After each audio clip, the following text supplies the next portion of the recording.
Good evening, everybody. It's 6 o'clock. I'd like to call this meeting to order. First of all, happy Halloween.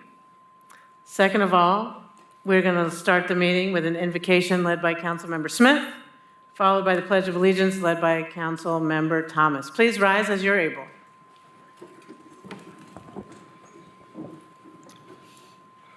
Tonight we gather to make good decisions on behalf of Knoxville residents. We gather with gratitude for city staff, from permitting to engineering, from police officers to firefighters, and all other city staff who serve residents on a daily basis. Please help us to honor those hardworking folks with careful deliberation and decision-making. Amen. Pledge allegiance to the flag of the United States of America and to the republic for which it stands, one nation, under God, indivisible, with liberty and justice for all. Okay, Mr. Johnson, would you please call roll? Councilwoman Fugit. Councilwoman McKenzie. Here. Councilwoman Parker. Councilwoman Ryder. Here. Vice Mayor Roberta. Here. Councilwoman Singh. Here. Councilman Smith. Here. Councilman Testerman. Here. And Councilman Thomas. Here. 8 members present. Okay, thank you. Is there a motion on the minutes from our last meeting? Move to approve. Second. Motion made and seconded. Any questions or comments? Seeing none, all those in favor, please say aye. Aye. Any opposed? Motion carries. Okay. So tonight's agenda, are there any items to be withdrawn? Are there any items to be postponed? Any items to be requested to be added by motion? Is there a motion on the consent agenda? Move to approve. Motion made to approve and seconded. Any questions or discussion? Seeing none, all those in favor, please say aye. Aye. Any opposed? The consent agenda is approved. Passes. Okay. Now for my mayor's report, which I think I'm going to have to take these glasses off. Did want to start by saying happy Halloween. I'm going to keep my mayor's report short because I know many of us want to get back to our neighborhood events and families and maybe go trick-or-treating or give out candy, all the fun things. It's a very happy, festive night for many of our neighborhoods, so have fun after this meeting. But for right now, I wanted to announce a few things. First, this morning, we broke ground on Callahan Flats, which this council has been very supportive of throughout.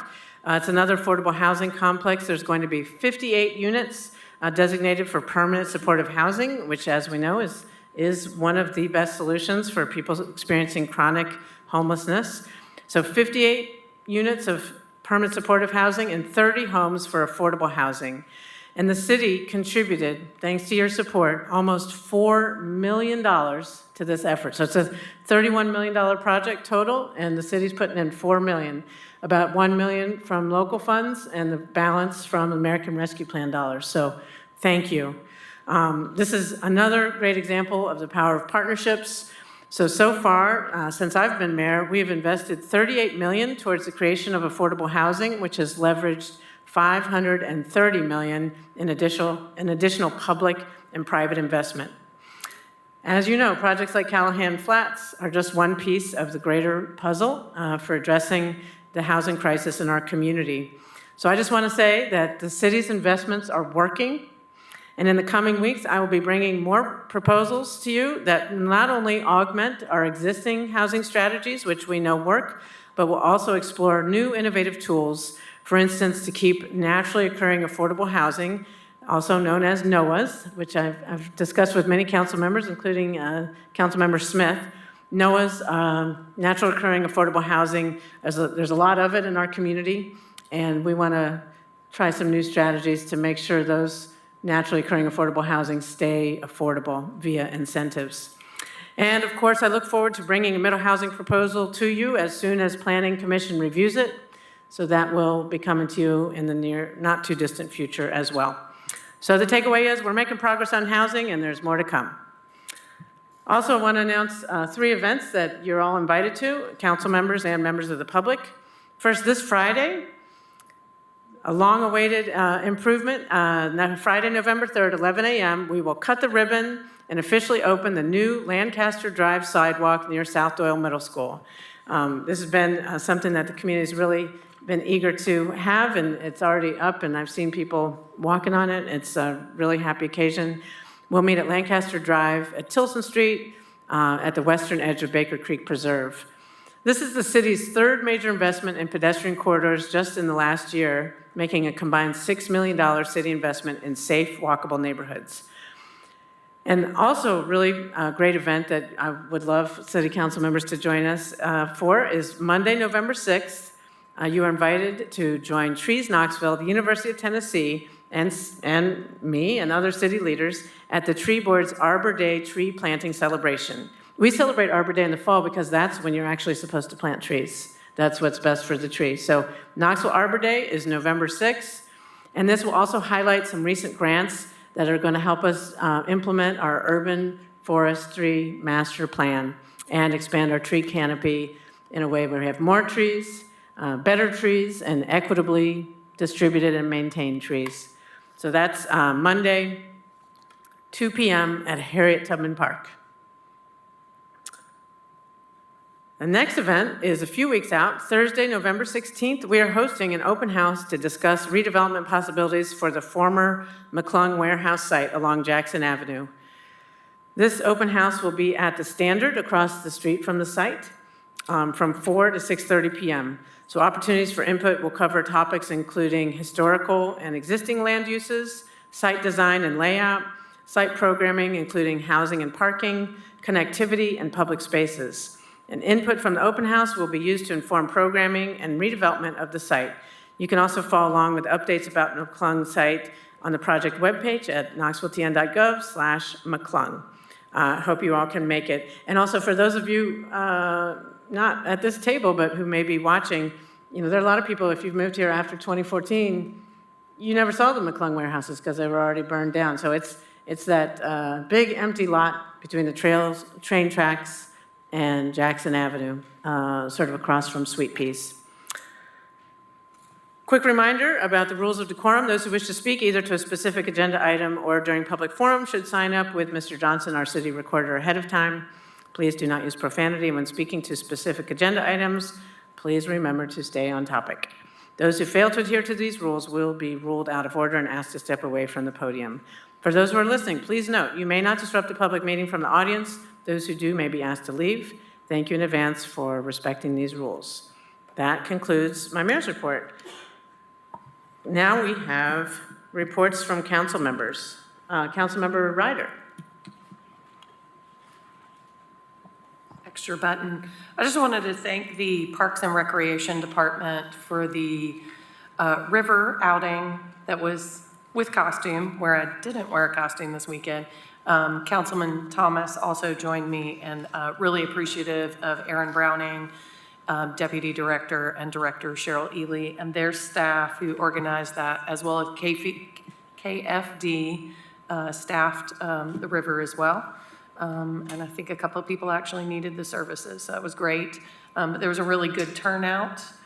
It was very fun. It was a beautiful day on Sunday to go join neighbors and community members out on our river from Ned McWhirter Park to Sequoia Hills. So I look forward to joining them for more activities like that. Thank you, Lady Liberty. Councilmember Thomas. Yes, since our last council meeting, Knoxville's lost one of its finest citizens, former council member Larry Cox, who represented the 5th District for many years, but also beyond his work on council, he contributed to the community in many, many ways. We had a nice service for him last Saturday. The mayor was there, several city council people there. It was at Fulton High School, which was very appropriate. In the future, I'm going to be sponsoring a resolution to honor Mr. Cox, but I did want to note his passing tonight. Thank you. Councilmember McKenzie. Thank you, Mayor. I just wanted to briefly remind everyone that Tuesday, November the 7th is Election Day. Just want to encourage everyone to please go out and vote and take someone with you to the polls. We saw recently some of the lowest voter turnout numbers that we've seen historically. And so we want to make sure that everyone understands and will exercise their right to vote. So encourage everyone to please go out and vote. And early voting is going on now. Thank you. Thank you. Seeing no further lights on, oh, I can't see your light. Vice Mayor. Thank you, Mayor. Since our last meeting, Councilmember McKenzie celebrated her birthday, so I just wanted to take a brief moment and say happy birthday. All right. Any other reports from council members? If you could please turn your lights off if you're done. Thank you. All right. We will move on to ordinances on second reading. 9A is an ordinance to close an unnamed alley from Wonderland Lane to its northeast terminus at the southeast corner of parcel 070DD001 and authorizing the mayor to execute quitclaim deeds to the adjacent property owners, Kavonda Chandler, applicant 4th District. Motion to approve. Motion made to approve and seconded. Any questions or discussion? Seeing none, all those in favor, please say aye. Aye. Any opposed? Motion carries. 9B is an ordinance to change the base zoning classification of property located at 3616 Skyline Drive from RN1 District to RN2 District, leaving all special purpose and overlay districts unchanged. SRI Lambodar Properties LLC, 6th District. Move to approve. Motion made to approve and seconded. Any questions or discussion? Seeing none, all those in favor, please say aye. Aye. Any opposed? Motion carries. 11A is a resolution authorizing the mayor to approve an amendment to the Memorandum of Understanding between the City of Knoxville and Knox County Board of Education, authorizing the donation of a fire truck for use by Fulton High School for educational purposes. Move to approve. Motion made to approve and seconded. Council members, just wanted to comment that this is yet another example of how the siting of our new public safety complex in the heart of North Knoxville, adjacent to Fulton High School, is benefiting our city in so many ways. This truck has served the city for years, but it is no longer an active part of our fleet, but it can be used to educate the next generation of first responders in Knoxville as part of our partnership with Knox County Schools. Principal Seth Smith is here. If you would like to come up to the podium and speak to this agenda item before the council discusses and votes on it, we'd appreciate that. It's live. One, I just want to say thank you. This truck will allow the classroom to come alive for our kids. It makes a textbook real, or what they say in a video. Our mission and purpose at Fulton is to increase college and career readiness for all students. We want our students to achieve at the highest level. This opportunity would provide our kids with real-world, hands-on experiences that they're not going to get reading about it in the book. So I could not be more excited about the partnership with the city and the public safety complex next door, and this would just kind of be another piece for us to use. So thank you so much for considering it. Go Falcons, and I do want to give a shout out to Larry Cox. Without Larry Cox, there would be no Fulton High School. So thank you, Larry. Thank you, Principal Seth Smith. Any further questions or comments? Seeing none, all those in favor, please say aye. Aye. Any opposed? Motion carries. 11B is a resolution authorizing the mayor to execute any and all documents necessary to award an amount not to exceed $1,750,000 from the Affordable Rental Development Fund to DGA Grosvenor Square LP for the development of 59 affordable rental housing units to be located at 3782 Decoration Way.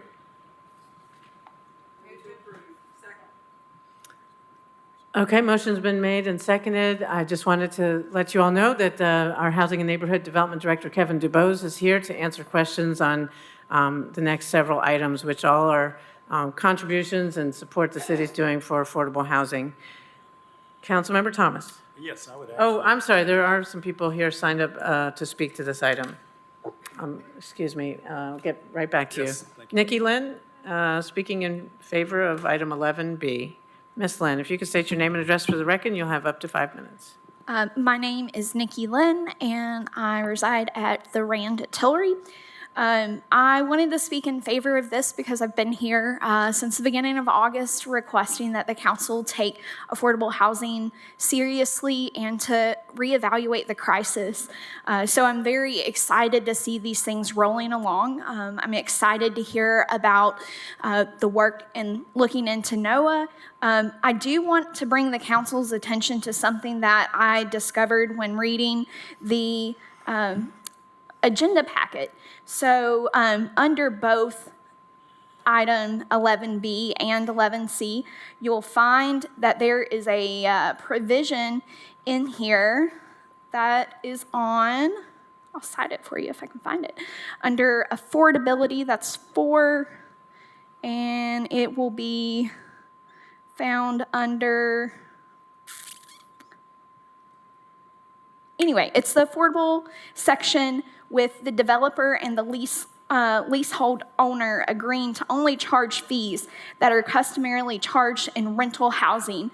Developer and or leasehold owner may not charge uncustomary fees like laundry room access fees or servicing, origination, processing, inspection, or other such fees for the cost of providing home ownership assistance. However, the developer and or leasehold owner may charge reasonable application fees to prospective tenants, parking fees to tenants only if such fees are customary for rental housing projects in the neighborhood, and fees for services such as bus transportation, meals, as long as such services are voluntary.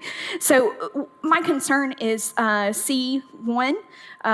We found across the city that in order to apply for housing, that these application fees are becoming outrageous, even if they're customary across the board in the city. That's something that you as a council can look into waiving or requiring that those not be charged because it's explicitly said that they're fees here. So I am in favor of this because it's affordable housing, but I urge you to take a look at that piece, please. Thank you. Thank you. Council, that concludes people who signed up to speak to this agenda item. Councilmember Thomas. Yes, I'd like to call Director DeBoe to the podium, please. Or is would you prefer to speak from that microphone? Either way. Okay, well, you can, I got He has a a mic microphone. right you here. already have a microphone. What was I thinking? Anyway, I would like to give you an opportunity to kind of highlight some of the benefits of this project and anything you would like to discuss. As you know, we're quite excited about having this in our neighborhood, and the way this has all come together, it checked a lot of boxes and fits well into the neighborhood. So I would like to hear you, I guess, give a little summary about how this came about and what it entails. Yeah, Kevin DuBose, Housing and Neighborhood Development.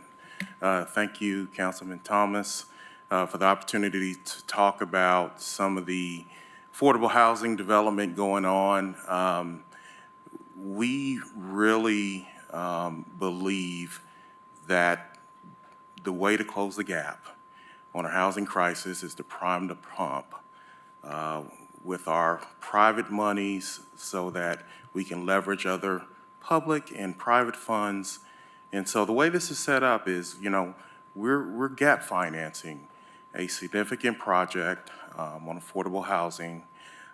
It is in the corridors on an area that is heavily populated, and we have partnered with Dominion before. This is just another example of that partnership. I think the developer, Mr. Cobb, is here, as well as Ben Bentley, who is taking a very robust role in this project. Yes, if Mr. Cobb's here, I would like for him to come down and maybe say a few words, or maybe another Representative of the Dominion. developer. You could state your name and address for the record, please. Hi, I'm Jordana Nelson. I'm the Vice President of Development for DGA Residential. My address is 333 West Depot Avenue, number 209. I'm a poor substitute for Craig, but he has little kids that are trick-or-treating tonight, so he sent me in his stead. I would just say this is a 184-unit development. We're very grateful for support from the city. As I'm sure you all know, interest rates are really creating a challenging environment for developing this type of housing, and so this type of support is really critical to us. I'm glad to answer any questions that you all have. Can you expound a little bit about the possibility of the park that was part of the negotiation, I suppose, in the project? Sure. So when we found this piece of property, we were really excited. If you have any familiarity with it, it's nearly 40 acres, but only the front portion that borders on Merchant Drive is actually zoned for development. The back portion of the parcel is all wooded and is under hillside protection. So as we started the development, we started thinking about what we could do to provide an amenity for the neighborhood and also to preserve that part of the property. And so we've been working with Legacy Parks, and we plan to donate a really significant portion of the property, I think 25 acres or more, to Legacy Parks. They're being very patient with us. We are planning to at least get the site graded before we make the transfer of property to make sure, quite frankly, that I didn't mess up and not give ourselves a grading easement or something else that we needed. But that we are very much engaged in that process and excited about it. Okay.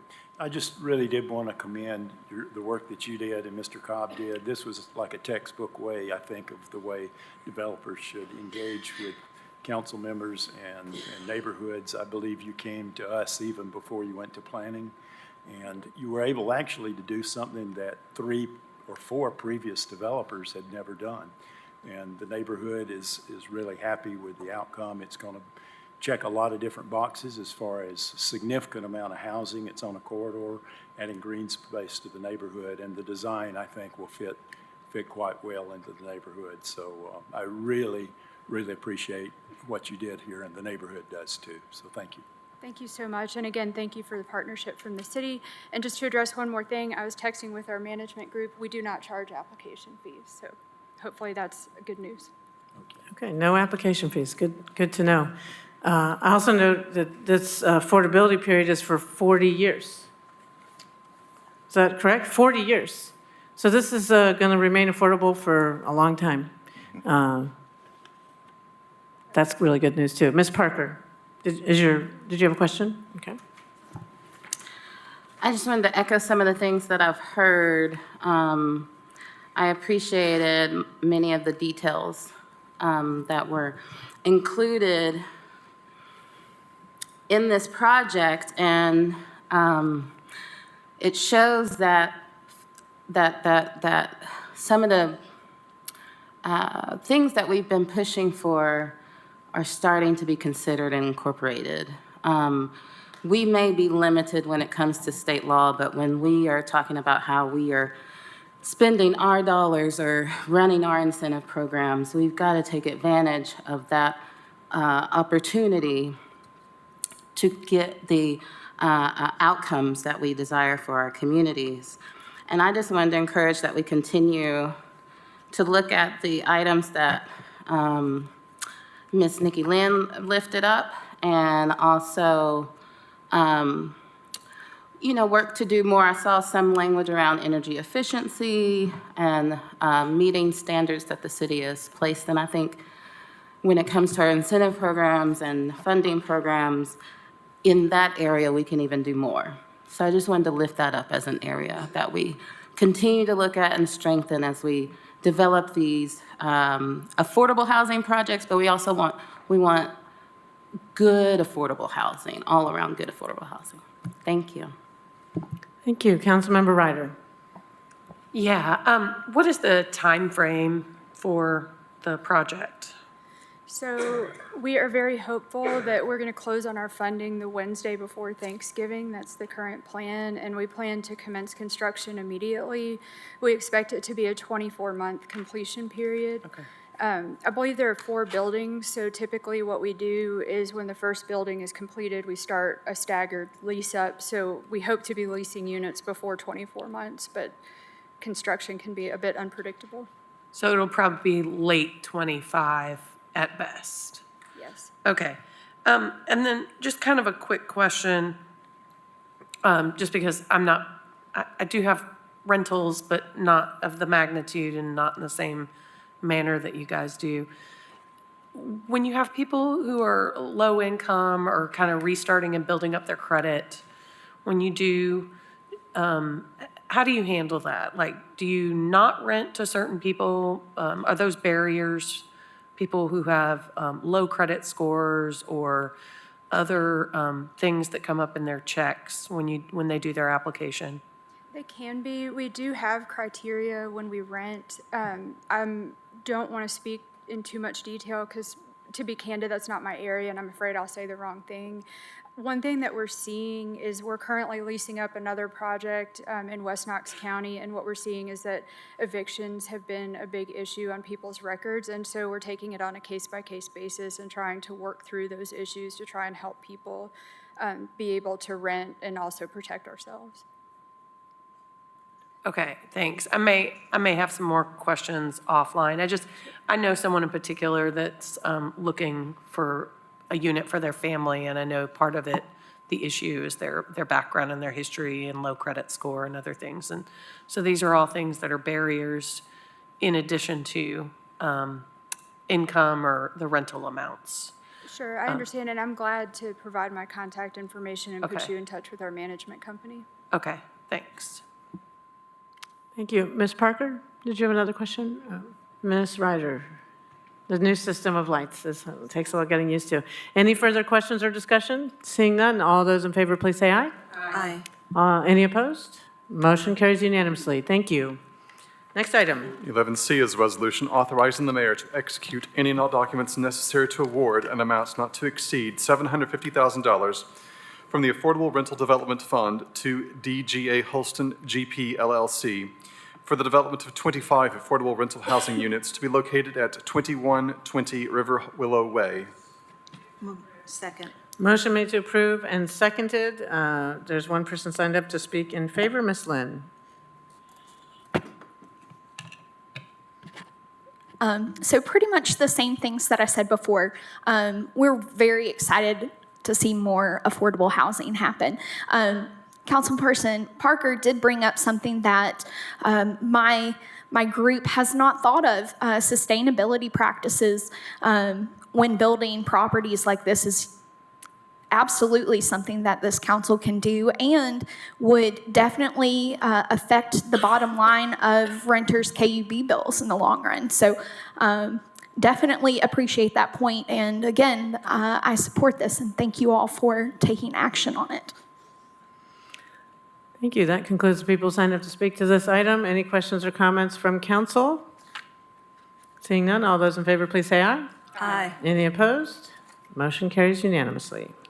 11D is a resolution authorizing the mayor to execute a quitclaim deed to Cable Solutions and Marketing LLC for one parcel of property located at 1904 Ulster Avenue, parcel ID number 082NL001, within the limits of the city of Knoxville pursuant to the Homemakers Program for a contract sales price of $7,000.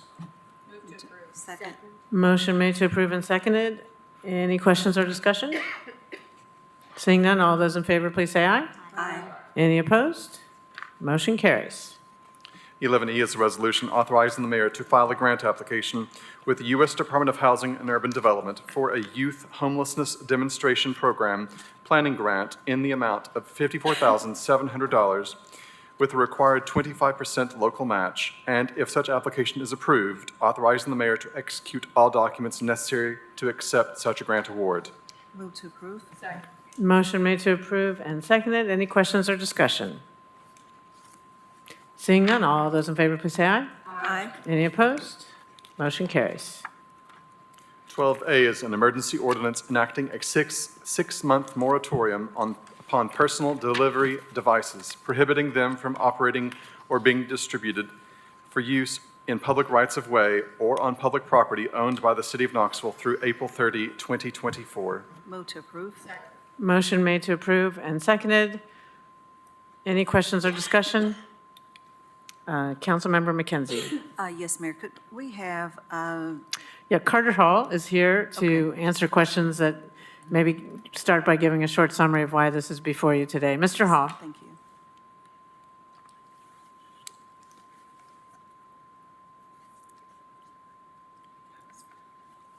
Good evening, Council. Happy Halloween. Carter Hall, Director of Strategic Policy and Programs for the City of Knoxville. Just to start with a short background on where we're at with this, personal delivery devices, as defined in your all's agenda packet, are basically these small to medium-sized, kind of look like mini refrigerators on wheels. They're typically electric and autonomously operated, so they don't actually have somebody sitting behind them controlling them all of the time. They're usually pre-programmed ahead of time to be able to navigate a space just based off a pre-programmed grid and be able to respond to things like, you know, you've probably seen with autonomous vehicles. UT has actually partnered with a personal delivery device company for a couple of years now. I think the program launched in early 2022. At the time, they had reached out to the city. I had several conversations with them about how they would want to manage that program. After some discussion, they had decided to just stick to their program to be on campus and state-owned streets, so that wouldn't impact any city right-of-way or city sidewalks, including Cumberland Avenue or any of the streets next to campus.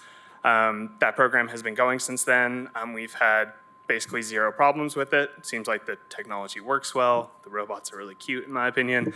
So we've had no real reason to need to respond with an ordinance prohibiting these or otherwise, you know, establishing a permanent policy for these going forward. That being said, as the years have gone on a little bit, we've seen more of these companies come up and be established and also move not just into larger cities, but some mid-sized cities as well. And just generally how these technologies and companies progress with their market expansion, they tend to look at cities very similar to Knoxville, cities that have a lot of youthful populations that are all about using apps to get things to them quicker, more efficiently. So that's something where we think, hey, if a company was going to expand anytime soon, they might look at Knoxville as a way to do that. Due to the fact that we do not have a regulation on the books that would prevent a company from setting up shop and starting to use our right-of-way for business, similar to what happened with scooters in 2019, we're proposing putting this 6-month moratorium in place to where a company couldn't come in while we're still trying to think through and just give us some 6 months to think through, talk to other cities that have done pilot programs with them, talk to cities that have outright prohibited them, talk to industry experts, talk to the companies themselves. Good opportunity to talk to the company that operates on UT's campus to see what their experience has been. And importantly, talk to stakeholders that might be impacted by this. Talk to people who might want to use it, see what the benefits might be, the impacts to businesses.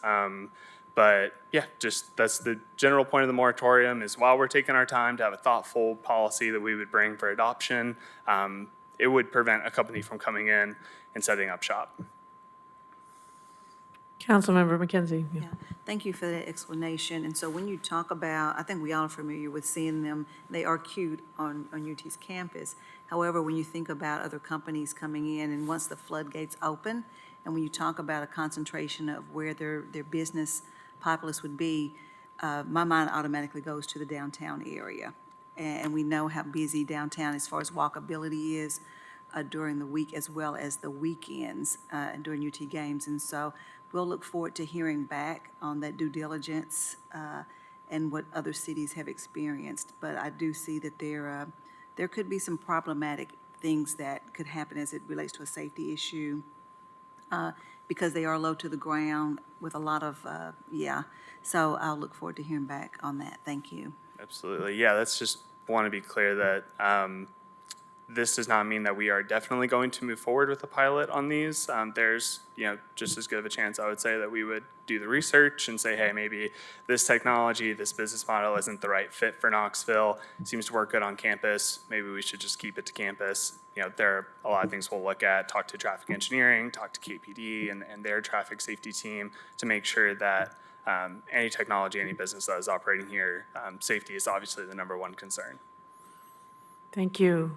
Councilmember Fugit. Thank you. Mr. Swanson, how often can we extend a moratorium? Because I'm doubtful that in 6 months, we'd studied scooters for much longer, so I'm hopeful we'll have a recommendation in 6 months, but how long can we postpone this? I'd love to give you a definitive answer to that, but I cannot. It's as long as the court says we can. But I think what the cases have shown is that if you are in fact attempting to design something that will work, as long as you're not just putting it off, but you're actually attempting to accomplish something with the moratorium, the court will continue to support it. And I would assume attempting to do something would be decide whether we want it or not. That, and maybe design standards for each. Right, but If you I'm decide just- you do want it. Right. You have to design we don't- standards for how it works. But we don't have to decide we want it. No, you do not. Okay, thank you. Thank you, Mr. Hall, and we will look forward to, the results of this exploration sometime in the next 6 months. Absolutely. Thank you, Mayor. Thank you, Council. Any further questions or comments? Seeing none, all those in favor, please say aye. Aye. Any opposed? Motion carries. There's one person signed up for public forum, Ms. Lynn. You have up to 5 minutes. So I thought that I would have things to say by now, but I don't. So happy Halloween to everyone. Don't forget about affordable housing, and we'll see you in 2 weeks. Thank you. Without objection, this meeting is adjourned.